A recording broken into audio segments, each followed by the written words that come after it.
Tamam. Bismillahirrahmanirrahim. Assalatu wassalamu ala nabiyina Muhammadin wa ala alihi wa sahbihi ajma'in. Qala al-muallim yusannu al-qiyamu 'inda min iqamatiha wa taswiyatul wa taswiyatus saffi wa yaqulu Allahu akbar. نعم. بسم الله الرحمن الرحيم. الحمد لله رب العالمين، وصلى الله وسلم وبارك على نبينا محمد وعلى آله وصحبه أجمعين. وبعد، فأسأل الله جل وعلا أن يفقهنا في الدين، وأن يعلمنا ما ينفعنا، وأن ينفعنا بما علمنا، وأن يزيدنا علما نافعا وعملا صالحا، إنه ولي ذلك والقادر عليه. اللهم ارزقنا الإخلاص في القول والعمل، واجعل ما نقوم به مخلصا لك، وتقبله منا يا رب العالمين. Setelah di pertemuan yang lalu kita sudah selesai membahas syurutus salah, maka mulai bab ini musannif rahimahullah akan mulai masuk kepada pembahasan sifatus salah. Ya. Di dalam buku-buku fikih sering disebutkan sifah. Ya, tapi apa yang dimaksud dari sifah adalah tata cara. Adalah tata caranya salat. Ya. Sebagaimana yang kita sempat bahas dalam bab haji, selalu diawali dulu dengan tata caranya. Tata caranya secara lengkap dulu dari awal sampai sampai terakhir. Kemudian nanti akan dibahas setelah ini mana yang rukun, mana yang wajib, mana yang sunan. Nah, jadi sekarang tata caranya saja dulu secara lengkap. Nah, yusannul qiyam inda qad min iqamatiha. Nah, jadi di sini diawali dengan berdiri dulu. Nah, kapan disunnahkan berdiri? Ya, disunnahkan mustahab bagi para makmum mulai berdiri untuk salat ketika muadzin mengumandangkan iqamah sampai kepada ucapan qad qamatis shalah. Jadi berdirinya kapan? Dari qad qamatis shalah. Tentu ini pendapat dari sebagian ahli ilm, juga ditemukan di dalam Muntahal Iradat, ya, dalam madhab. Dan yang lainnya mengatakan boleh berdiri bahkan dari awal iqamah. Ya, bahkan boleh berdiri dari awal iqamah. Nah, wa taswiyatus shaf. Taswiyatus shaf, ya, disyariatkan bagi imam dan makmum meluruskan saf. Ya, meluruskan saf. Ya, maka imam ini punya tanggung jawab untuk memperhatikan apa yang di belakangnya. Ya, maka safnya diratakan, diluruskan, dirapatkan. Ya, ini mas'uliyah ataupun tanggung jawab dari imam. Ya. Kemudian untuk meratakan itu apa patokannya? Patokannya adalah meluruskan pundak dan kaki bagian belakang tumit. Ya, meluruskan pundak dan tumit. Ya. Jadi patokannya bukan ujung kaki depan, bukan. Ya, tapi tumit bagian belakang. Ya, itu yang bisa rata. Ya, karena kalau yang depan itu orang panjangnya Beda. berbeda-beda.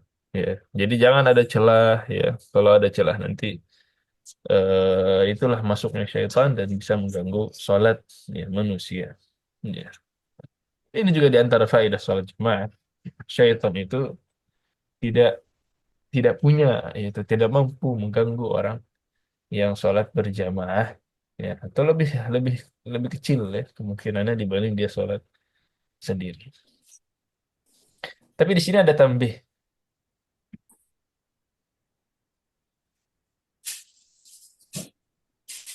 Ya, ada tambih dari sebagian ulama di di sini, ulama kita di antaranya Syekh Fauzan, di antaranya juga Ibnu Utsaimin, di antaranya juga banyak masyayikh yang lain. Ya. Jangan dikira meluruskan shaf ini adalah me- menempelkan kaki. Ya. Jadi maksudnya bukan berarti menempelkan kaki dilebarkan supaya nempel dengan yang lain, kemudian ditekan, ya, dipadatkan begitu. Dan saya perhatikan juga ini banyak kita lakukan di Indonesia, terutama di jemaah kita. Saya pun awalnya demikian, tetapi ketika melihat lagi pembahasan-pembahasan ulama, saya belum menemukan ya,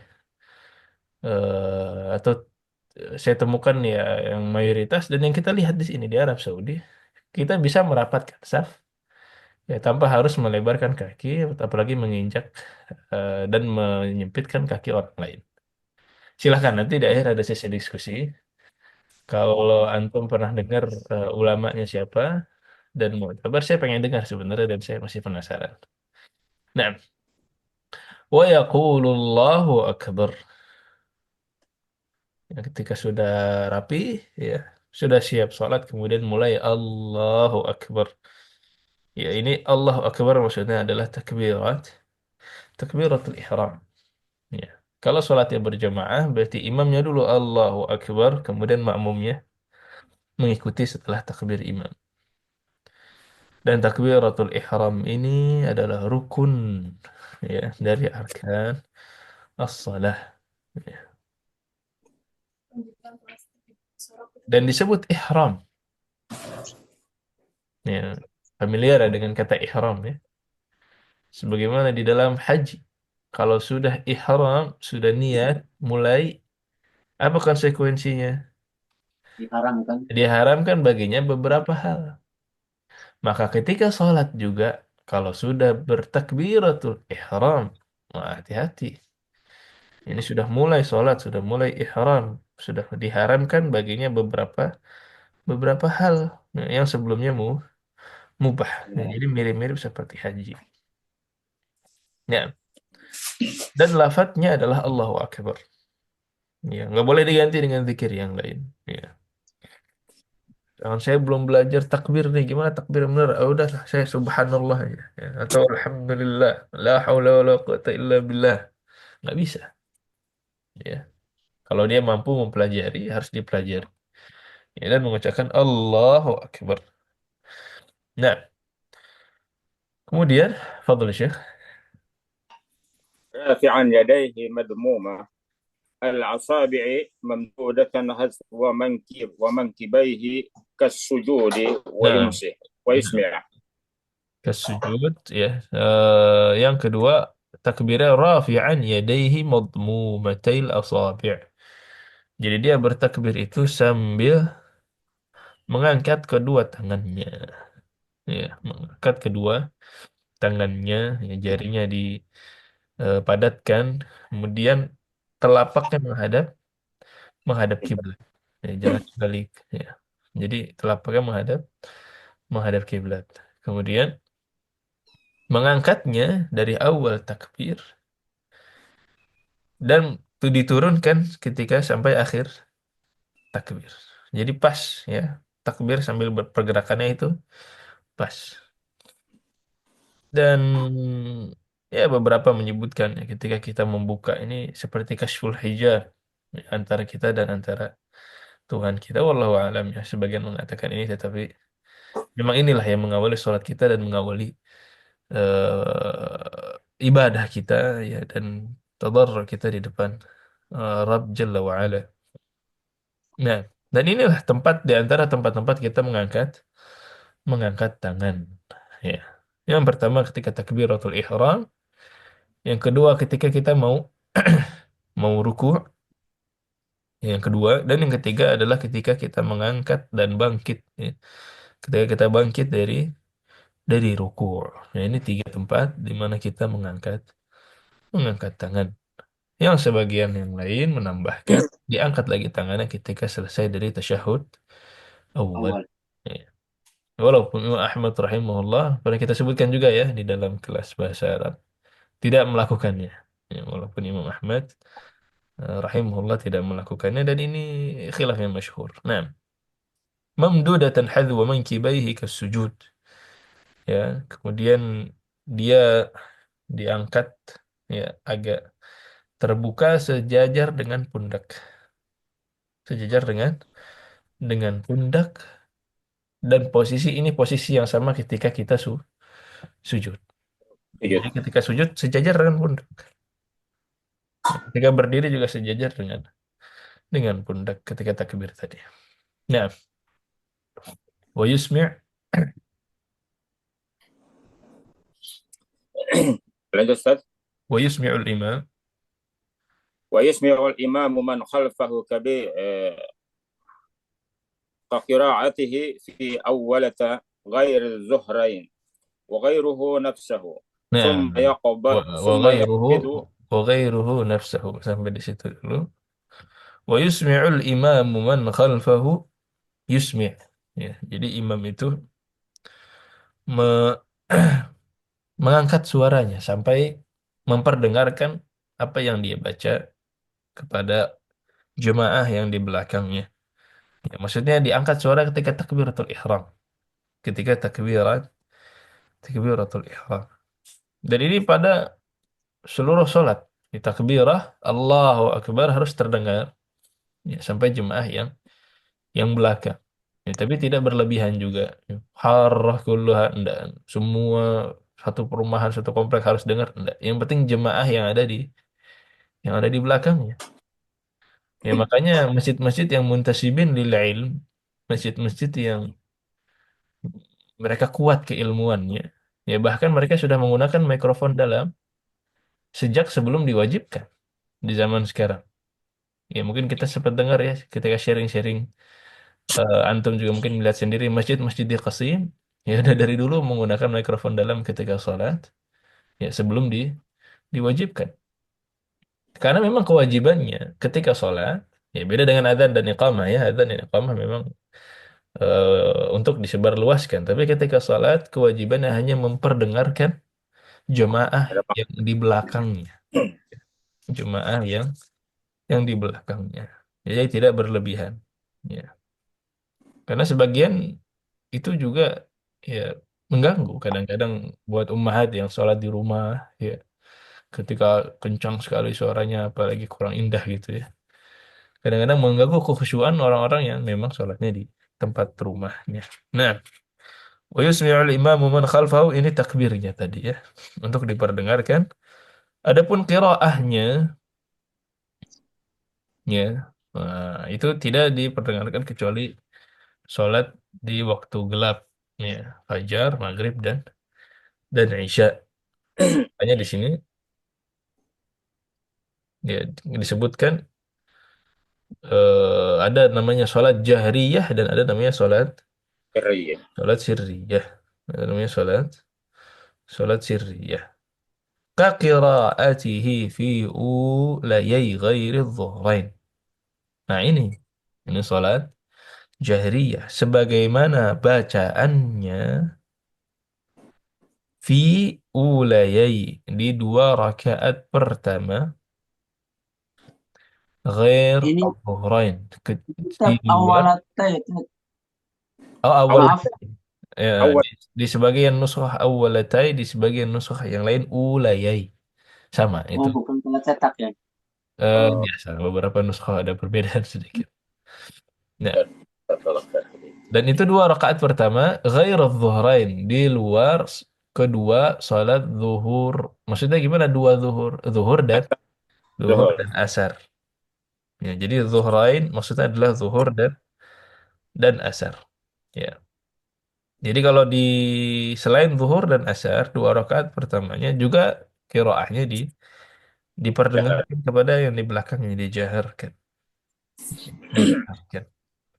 Nah, wa ghairuhu wa وغير ghairuhu nafsah. وغيره نفسه Nah, tadi wa ghairuhu nafsah tetapi ghairul imam selain dari imam.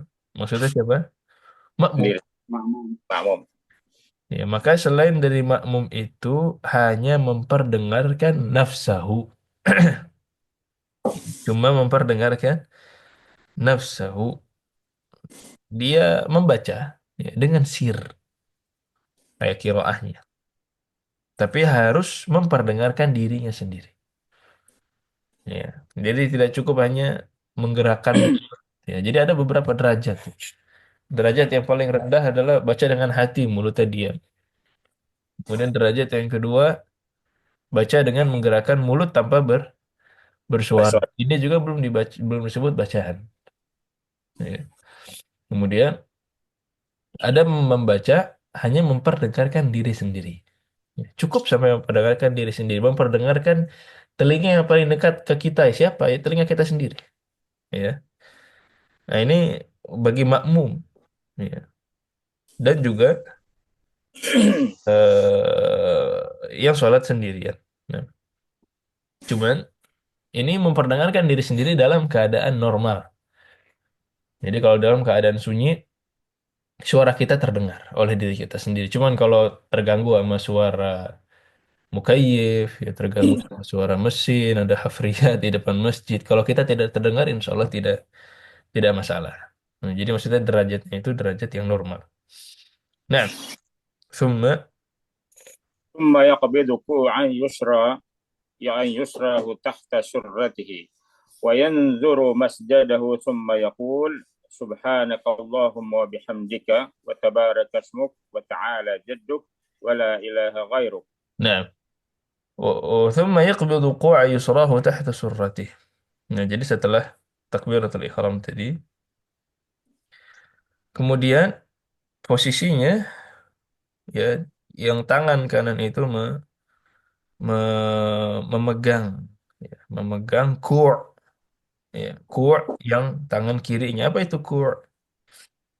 adalah perbatasan antara pergelangan tangan dengan zira. Jangan Ya, jadi pas di pergelangannya yang ada tulang yang muncul itu. ada tulang. Ya. Nah, jadi pas di pergelangannya dan diposisikan di bawah surah, di bawah pusar. Ya. Dan ini juga di antara yang warid ya, dari Ali radhiyallahu anhu. Beliau berkata, "Minas sunnati wad'ul yadaini tahta surrati fi shalah." Ya, di antara sunnah adalah memposisikan yadain, ya tangan di bawah pusar ketika sholat. Makanya kita lihat masjid-masjid imam-imam ya, di sini atau Imamul Haramain memposisikan demikian. Dan ini pendapat resmi dari madhab. Ya walaupun banyak juga dari masyayikh ya yang mensahihkan untuk menaruhnya lebih atas, ya, sebagian disebutkan sadr dan ini hal yang luas ya. Khilaf di sini masyhur. Ya, sebagian memaknai sadr juga itu adalah bagian depan dari tubuh kita semuanya. Jadi ini lebih luas ya. Ini pendapat di sini luas dan yang resmi dalam madhab adalah tahta surah. Wa yanzuru masjadahu. Wa yanzuru masjadahu. Di sebagai nuskha disebutkan wa yanzuru masjidahu. Ya, masjadahu maksudnya di sini adalah mauqi' sujud. Ya, tempatnya sujud. Posisi kita kan sujud. Ya, makanya pandangan kita hanya ke sana. Ya, tidak diangkat ke depan, tidak diangkat ke langit begitu ya. Tidak kanan, tidak kiri. Nah, ini ikhtilaf. Ya, kemudian ketika posisinya sudah pas, ya, di antara sunnah qauliyah ya adalah membaca doa istiftah. Doa istiftah di antaranya di sini yang disebutkan subhanakallahumma wa bihamdika wa tabarak ismuka wa ta'ala jadduka wa la ilaha ghairuk wa la ilaha ghairuk. Nah, dan kalau mau membaca yang lain tidak masalah. Ya, jika dia mau membaca dengan doa istiftah yang lain yang sabit dari Nabi Shallallahu Alaihi Wasallam, maka itu juga boleh. Nah,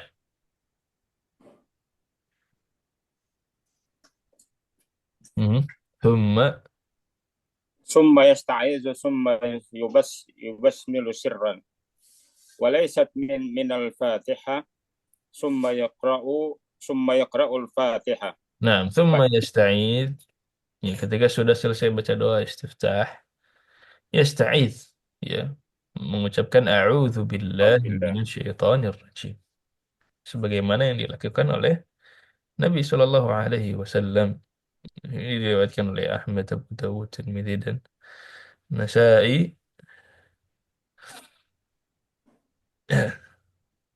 Nah, dan mana tadi ya?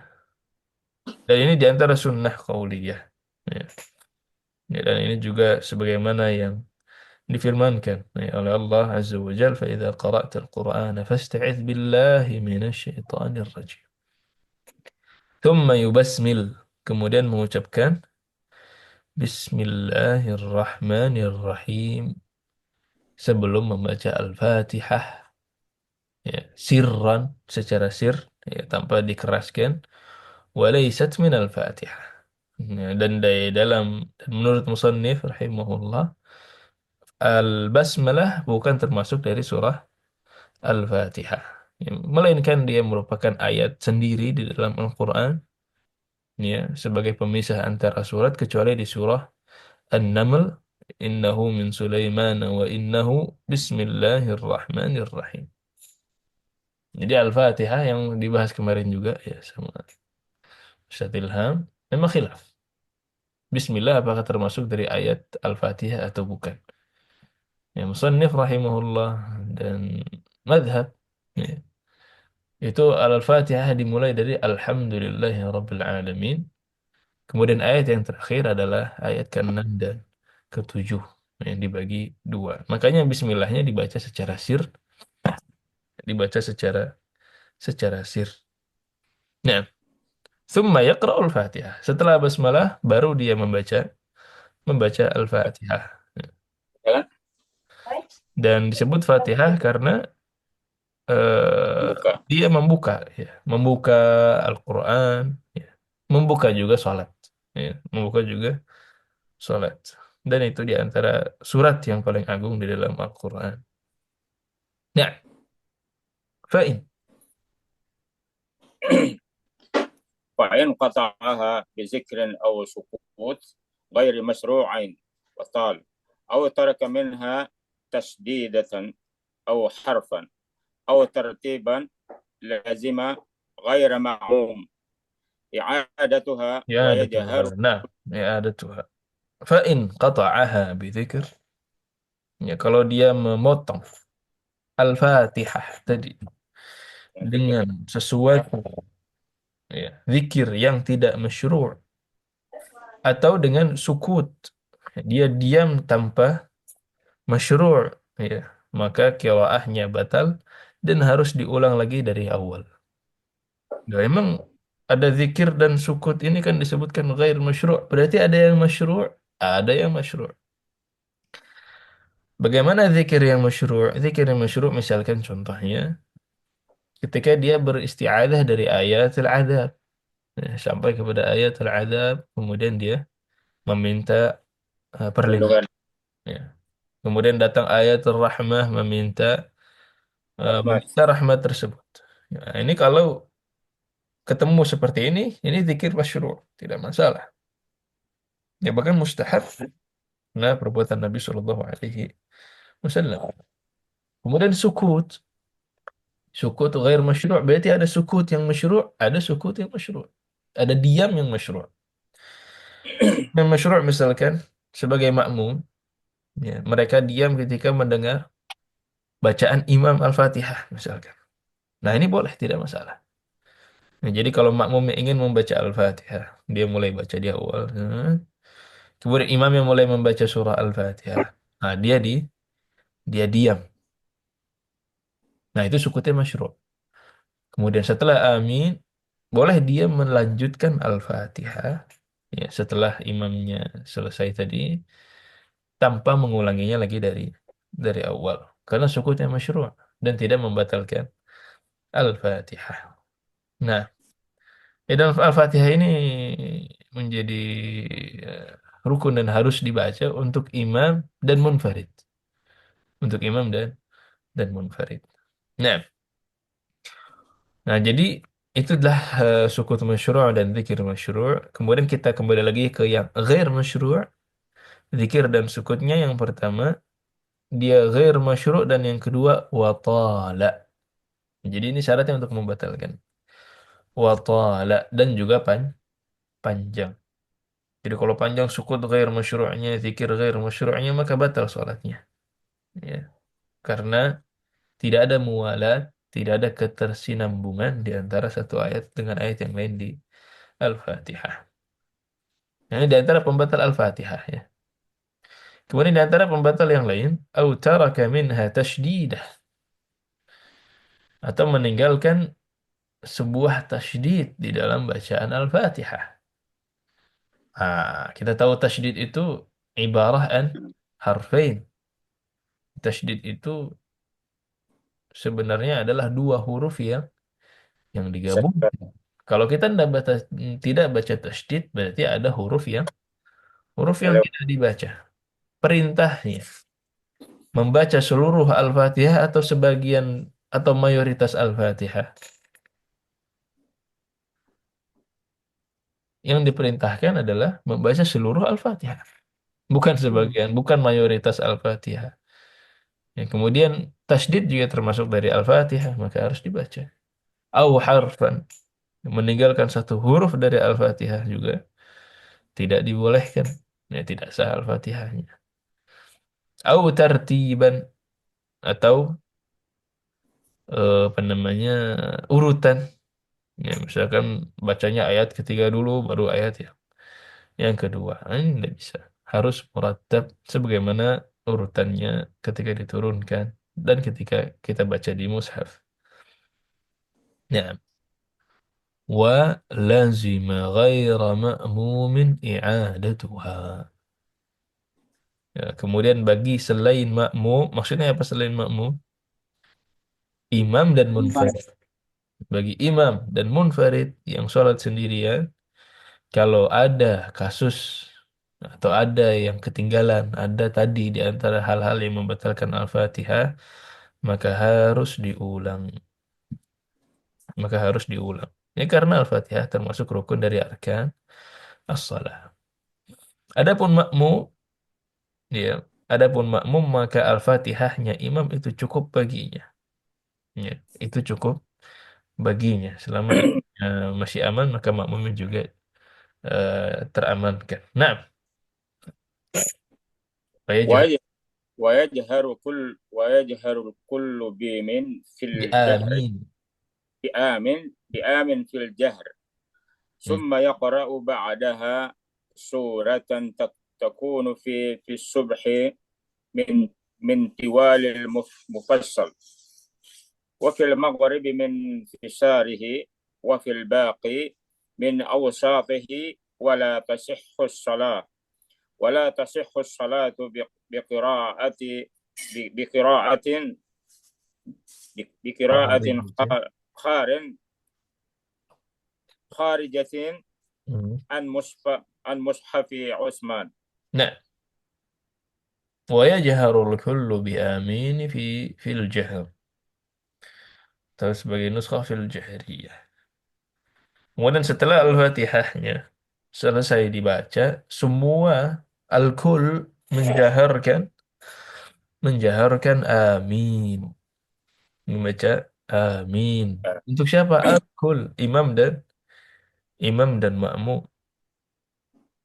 Amin di sini maksudnya adalah Allahumma stajib. Ya Allah, kabulkanlah, ijabahlah. Karena Fatihah semuanya doa.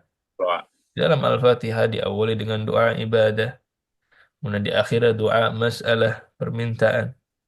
Maka mengaminkan doa ini, Allahumma stajib. Ya, amin. Ya, mengaminkan doa-doa yang ada di Al-Fatihah. Nah, Nah, tapi menjaharkan di takmin ini fil jahar, di sholat yang yang jahriyah. Yang jahriyah.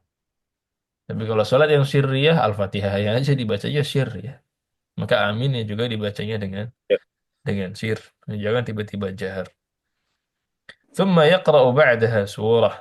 Ya, kemudian setelah Al-Fatihah, ya boleh membaca surah. Ya, di antara surah-surah di Al-Quran.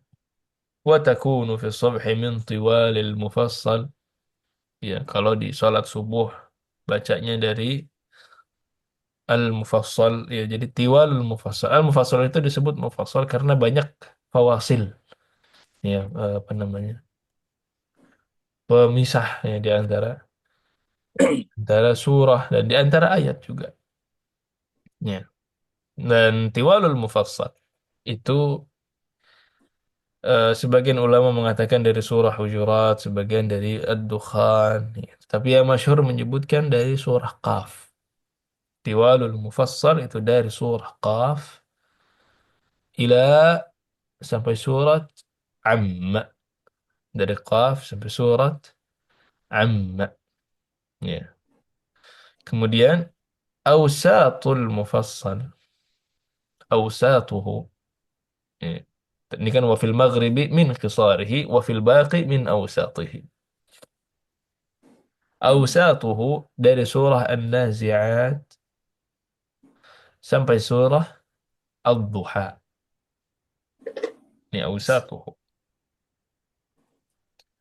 Kemudian qisar al-mufassal atau qisaruhu dari surah Asy-Syarh sampai akhir dari mushaf. Jadi itu tiwal mufassal, awsat, dan qisar. Nah, ini saran ya, ini disarankan, dianjurkan, dianjurkan. Tapi kalau sholat maghrib dia membaca tiwal mufassal atau membaca dari surat-surat yang panjang tidak masalah ya. Sebenarnya tidak masalah karena Nabi SAW pernah membaca di sholat maghrib surat Al-A'raf, juga membaca pernah Tur, juga pernah membaca surah Al-Mursalat. Ya, tapi ini di sebagian kondisi ya, di sebagian kondisi. Jadi dilihat kondisinya. Ya, kalau bisa dibaca yang panjang silahkan dibaca yang panjang. Ya, tapi tidak meninggalkannya nihaian, seolah-olah haram baca yang lain tidak. Ya. Nabi sendiri pernah membaca surah-surah tadi yang kita sebutkan. Nah, ولا تصح الصلاة بقراءة خارجة عن مصحف عثمان. Dan tidak sah salat dengan qiraat yang tidak sesuai dengan rasam Uthman di dalam mushafnya. Ya, dan mushaf Uthman ini adalah mushaf yang ditulis pada zaman khilafah Uthman radhiyallahu anhu dengan perintah beliau dan dengan ijma' sahabat. Dengan ijma' sahabat kemudian disebarkan di Amsar. Sebelum itu, sebelum Uthman, ya ya mungkin sudah sering dengar kisahnya ya. Manusia, ya, masyarakat itu berbeda-beda bacaannya. Yang kadang-kadang sampai kepada perpecahan yang tidak diperlukan. Ya, kita tahu qiraat banyak, ya, riwayat itu banyak. Kita boleh baca dengan qiraah apa saja, selama dia sesuai dengan mushaf Uthman. Ya, dalam madhab qiraah yang tidak sesuai atau qiraah syadzah yang tidak sesuai dengan mushaf Utsman itu masih bisa menjadi patokan hukum. Tetapi untuk dalam sholat tidak. Harus sesuai dengan mushaf Utsman. Dan ini di antara ijtihad ya, para sahabat ijma waktu itu dan ini di antara bukti ya, dari firman Allah Ta'ala inna nahnu nazzalna dzikra wa inna lahu lahafizun. Ya. Nah, ini maka tidak boleh membaca selain dari mushaf Utsman dan ini juga yang harus menjadi perhatian kita dianjurkan ya untuk membaca qiraah sesuai dengan qiraah yang masyhur di antara masyarakat kita. Di antara masyarakat kita. Membaca yang hafs, membaca yang qalun, membaca yang warsh. Silahkan. Yang penting masyarakat kita terbiasa atau masyarakat kita memang biasa membaca qiraah tersebut. Ya, jadi kalau di masyarakat secara umum jangan tiba-tiba antum baca qiraah yang lain bisa menjadi fitnah. Apalagi tanpa penjelasan Pada ya. Tapi kalau Al-Kisai. antum hmm, tapi kalau antum di masjid yang masjid ilmu gitu ya, di pesantren misalkan, yang terbiasa dengan qiraah yang berbeda, aman dari fitnah silahkan. Silahkan. Dan ini sesuai dengan fatwa juga dari Lajnah Daimah ya di Arab Saudi yang intinya tidak boleh ya atau tidak tidak tidak dianjurkan ya bagi imam masjid atau qari membaca Al-Quran di salat di tempat-tempat umum dengan qiraah yang tidak ma'ruf. Ya, harus membaca dengan qiraah yang ma'rufah, masyhurah di negeri tersebut. Ya, mau yang manapun qiraah Hafs, Warsh, Qalun atau yang lainnya dan qiraat yang lain yang mutawatirah supaya tidak ada tashwish dan balbalah ya, di dalam masyarakat kita. Nah, ثم يركع. طيب تفضل يا شيخ. ثم يركع.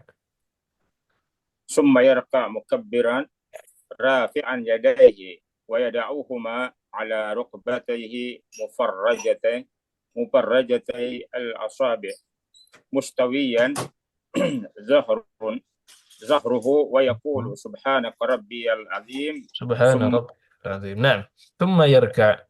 Kemudian setelah baca surah, dia rukuk. Ya, dia rukuk. Mukabbiran. Sambil bertakbir. Allahu Akbar.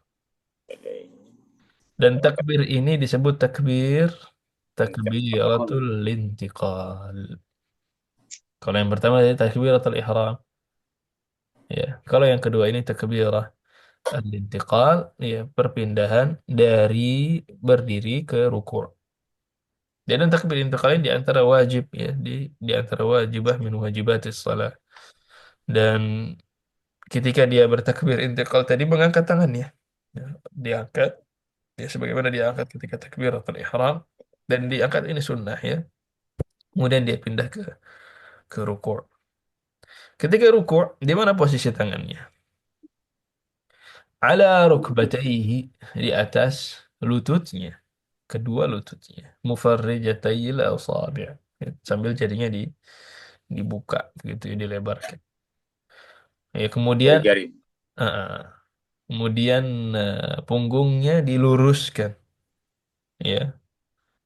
Kemudian posisi kepalanya juga lurus setara dengan punggung. Ya. Tidak diangkat ke atas, tidak diangkat ke bawah dan ini adalah sifat rukuknya Nabi Shallallahu Alaihi Wasallam. Dan ketika kita bicara sifatus salah, ya banyak muallifin, ya, al-immah, madzahib menulis sifatus salah, sifat salah. Apa yang dimaksudkan dari sifat salah? Yang dimaksudkan dari sifat salahnya siapa? Sifat salahnya Nabi Shallallahu Alaihi Wasallam. Ya, semua imam, ya, masyayikh, madzahib dari dulu ketika dia ingin nulis sifat salat, maksudnya adalah sifat salatnya siapa? Sifat salatnya Nabi Shallallahu Alaihi Wasallam. Yang kita baca sekarang pun sifat salat Nabi Shallallahu Alaihi Wasallam. Ya, menurut pendapat yang dikuatkan oleh musannif rahimahullah. Jadi semuanya ingin melakukan salat sesuai dengan tuntunan Nabi. Semuanya. Ya. Dan memang beberapa hal di dalam salat perkaranya luas. Yang kita baca di sini adalah yang menurut pendapat beliau ini yang paling dekat kepada salatnya Nabi Shallallahu Alaihi Wasallam. Nah, jadi kalau dari awal jangan dikira ini sifat salatnya madzhab Hambali, bukan. Ya, ini sifat salatnya Nabi. Ya, tetapi yang dikuatkan oleh musannif rahimahullah taala. Nah, wa yaqul subhana rabbiyal azim. Kemudian apa bacaannya ketika rukuk itu? Membaca subhana rabbiyal azim. Ini juga wajib min wajibatis shalah. Ya, karena ketika diturunkan surah Al-Waqi'ah, ya, ayat fasabbih bismi rabbikal azim, Nabi Shallallahu Alaihi Wasallam sebagaimana diriwayatkan dari hadis Uqbah bin Amir mengatakan ij'aluha fi ruku'ikum. Ij'aluha Afwan Ustaz, fi ruku'ikum. Jadikanlah ia di dalam rukuknya. Nah, Afwan Ustaz. Kadang-kadang Anda mendengar orang sini sholat membaca sujud atau rukuknya ditambah K-nya ya, subhanaka rabbiyal azim atau subhanaka rabbiyal a'la. al-amru Gimana tuh? ya, selama dia ma'thur, selama dia ada asarnya dari Nabi Sallallahu Alaihi Wasallam, memang banyak. Jadi, Di kita ditambah lagi wa bihamdih gitu ya. nah, Nah, memang beberapa riwayat datang dari bacaan itu. Thumma yarfa'u ra'sahu. تفضل الشيخ. ثم يرفع رأسه ويديه قائلا إمام ومنفرد سمع الله لمن حمده وبعده قيامهما ربنا ولك الحمد من ملء السماء وملء الأرض وملء ما شئت من شيء بعد ومأموم في رفعه ربنا ولك الحمد فقط. ربنا ولك الحمد فقط. طيب. ثم ثم يرفع رأسه ويديه قائلا. Ketika dia sudah membaca tadi bacaan ruku, selesai ruku'nya, kemudian dia bangkit, ya, mengangkat kepalanya dan kedua tangannya dari ruku' sambil diangkat lagi kedua tangannya sambil mengatakan Sami'allahu liman hamidah. Sami'allahu liman hamidah. Yang mengatakan Sami'allahu liman hamidah hanya imam. Kemudian munfarid, orang yang salatnya sendirian. Demikian. Tapi makmum hanya membaca Rabbana walakal hamd. Ya, hanya membaca Rabbana walakal hamd. Ya, karena sabda Nabi Shallallahu Alaihi Wasallam di dalam riwayat Bukhari dan Muslim dari hadis Anas bin Malik radhiyallahu an, "Idza qala sami'a Allahu liman hamidah, qulu Rabbana walakal hamd." Ya, kalau imam mengatakan sami'a Allahu liman hamidah, kalian ucapkan Rabbana walakal hamd. Ya. Tapi di sini juga riwayatnya banyak ya, sebagaimana yang aku sebutkan. Ada Rabbana walakal hamd. Boleh juga Allahumma Rabbana walakal hamd. Ya, atau Allahumma Rabbana lakal hamd. Ya, ini memang ada beberapa riwayat-riwayat. Nah, ثم يخر. ثم يخر طيب. ثم Insya Allah dari sujud, ya, dari sujud kemudian sampai akhir sifatus salah kita akhirkan saja. Kita cukupkan nanti ini untuk bagian kedua dari pembahasan sifatus salah. Berarti sampai ruku' ya. Nanti setelah ini adalah pembahasan dari sujud hingga akhir dari salat. Nah, semoga bermanfaat apa yang kita bahas pada hari ini. Hadza wa sallallahu wasallam ala nabiyyina Muhammad wa ala alihi wa sahbihi ajma'in.